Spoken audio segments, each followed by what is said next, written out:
லெபனானில் கடந்த செப்டம்பர் 17 மற்றும் 18ஆம் தேதிகளில் ஹெஸ்புல்லா அமைப்பு பயன்படுத்தி வந்த வாக்கி டாக்கி மற்றும் பேஜர் கருவிகள் வெடித்தது பெரும் சர்ச்சையை ஏற்படுத்தியிருந்தது. இதில் 18,000க்கும் அதிகமானோர் காயமடைந்துள்ளனர், 9க்கும் அதிகமானோர் உயிரிழந்துள்ளனர்.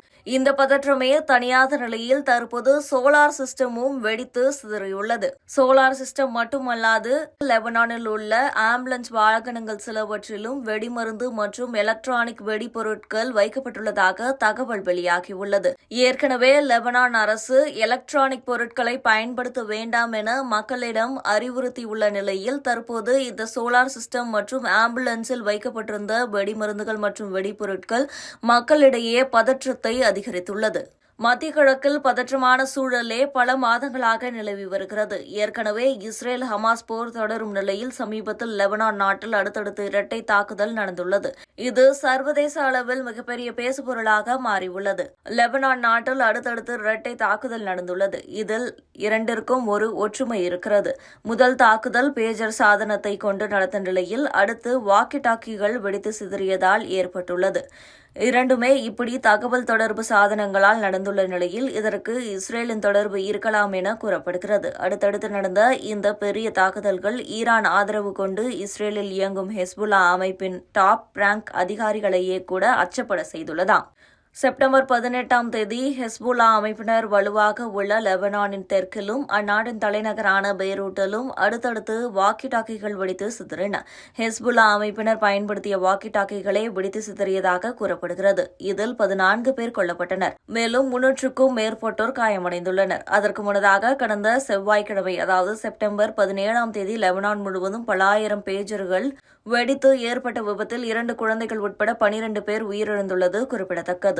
இந்த தாக்குதலுக்கு இதுவரை யாரும் பொறுப்பேற்கவில்லை. அதே நேரம் இதற்கு இஸ்ரேல்தான் காரணம் என ஹெஸ்புல்லா கருதுகிறது. ஏனென்றால் காசாவில் இஸ்ரேல் நடத்தும் போருக்கு கடும் எதிர்ப்பு தெரிவிக்கும் ஹெஸ்புல்லா இஸ்ரேல் ஆயுத தளங்களை குறிவைத்து ஏவுகணை தாக்குதல்களையும் நடத்தியிருந்தது. அதற்கு பதிலடியாகவே இஸ்ரேல் இந்த தாக்குதலை நடத்தியிருக்கலாம் என ஹெஸ்புல்லா கருதுகிறது. இப்படி அடுத்தடுத்து ஹெஸ்புல்லா அமைப்பினர் பயன்படுத்தும் தகவல் தொடர்பு சாதனங்களை குறிவைத்து நடத்தப்படும் தாக்குதல்கள் அந்த குழுவை சீர்குலைக்கும் முயற்சியாகவே பார்க்கப்படுகிறது.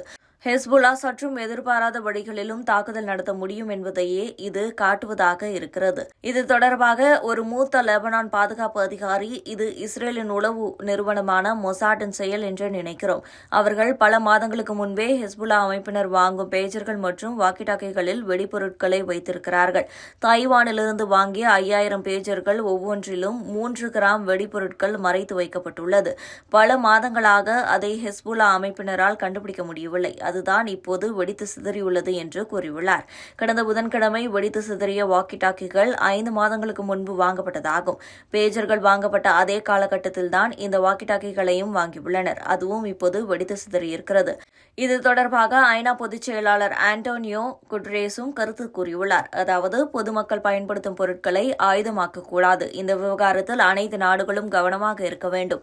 இந்த தாக்குதலால் அங்கு சூழலும் மோசமாகலாம் என்று தெரிவித்துள்ளார். இந்த நிலையில்தான் லெபனானில் பயன்படுத்தப்படும் சோலார் சிஸ்டமும் வெடித்து சிதறியிருப்பது மக்கள் மத்தியில் அச்சத்தை ஏற்படுத்தியுள்ளது.